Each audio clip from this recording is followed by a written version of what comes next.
My sister called my son disgusting and said that he should be ashamed of himself for having a medical condition. Now she can't believe I won't be attending the most important day of her life. A few months ago, my sister, let's call her Jane, got engaged and started planning her wedding. Jane is 37 years old. Jane has always tended to be backhanded and passive-aggressive. She would make snide remarks under the guise of concern and often find subtle ways to belittle me or others. Despite this, I always tried to maintain a good relationship with her, believing she deeply cared for me.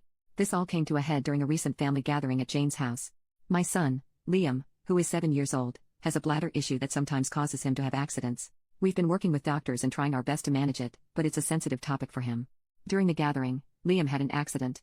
He was embarrassed, and I was in the process of helping him clean up when Jane noticed. Instead of being understanding or discreet, Jane loudly pointed it out in front of everyone. She said, "How disgusting. And at his age, this is unacceptable." She even said Liam should be ashamed of himself and criticized me for not getting him under control. Her comments made Liam burst into tears, and I quickly took him home to comfort him. As I gathered our things to leave, Jane came over, still clearly upset. She asked me why I was leaving. I looked at her, trying to keep my voice calm for Liam's sake. "Jane, I think it's best if we go home. Liam is very upset right now." Jane rolled her eyes at me. "Oh, come on. It's just an accident. He needs to learn how to handle these things better.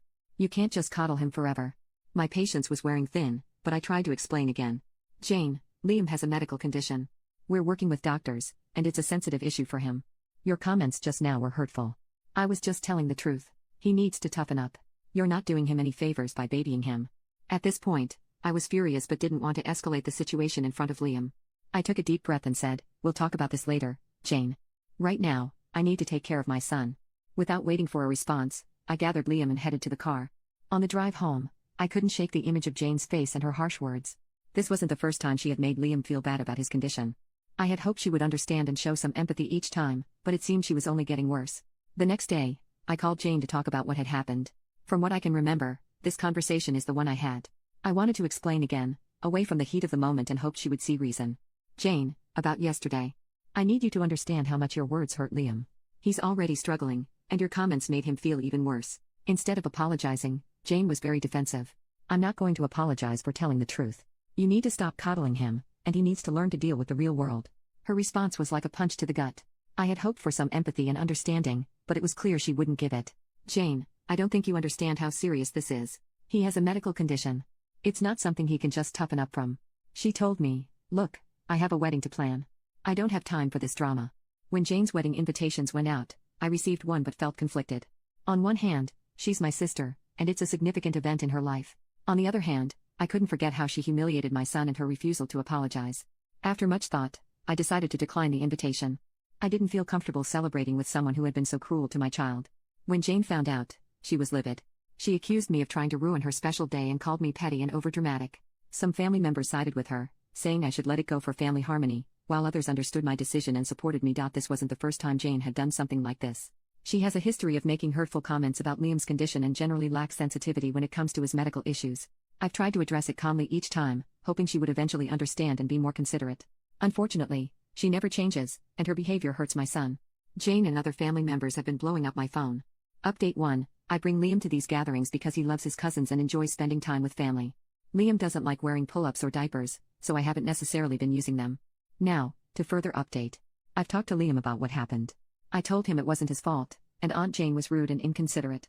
I told him he was a fantastic boy and never let anybody say otherwise. My son was very happy to hear this. He told me that what Jane had said to him hurt his feelings a lot, and I completely understood.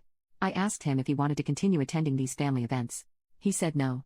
I fully supported his decision. My son comes first, and the comments have helped me realize that I've let Jane walk all over me with the fear of causing a tear in the family. Now, I have little to no contact with Jane. I'll send her the occasional holiday message, but that's it. I cannot be around someone who hurts my son. I have blocked all the people in my family who support my sister. I refuse to allow people who agree with her mentality to be involved in my son's life.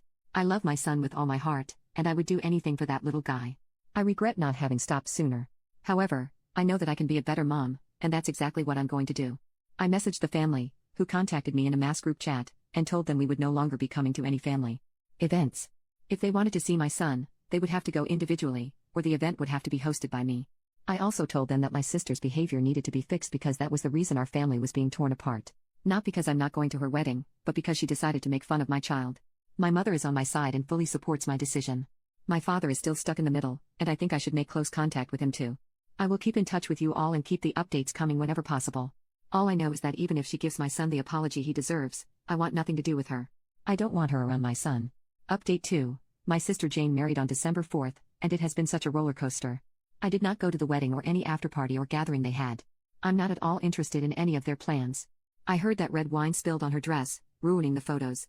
Anyway, I took Liam to the mall and spent the entire day with him. I bought him some new Lego sets, clothes, and everything he wanted. My boy deserves to be spoiled. Before anyone asks, yes, he still has his bladder issues. However, we got him used to wearing pull-ups and other things to manage his accidents. Many people sent me messages regarding certain things to use, and honestly, it helped a lot. I checked a few of them before I logged out of this account.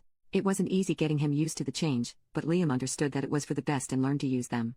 He hasn't complained about anything so far. Now the big question is, what's going on with my sister? Like I said, she got married and all, blah, blah, blah.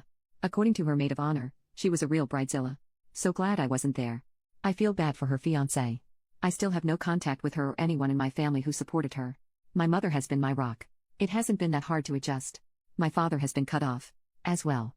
My father and I never got along, so it isn't a loss. I fully believe he is why my sister acts the way she does. My sister has tried to reach out to me a couple of times. Most were just her berating me for not attending the wedding, and the others were half-assed apologies. I could honestly care less about what she says. His birthday was 4 days ago, Jan 22nd. He is now 8 years old. We had a nice Lego-themed party for him.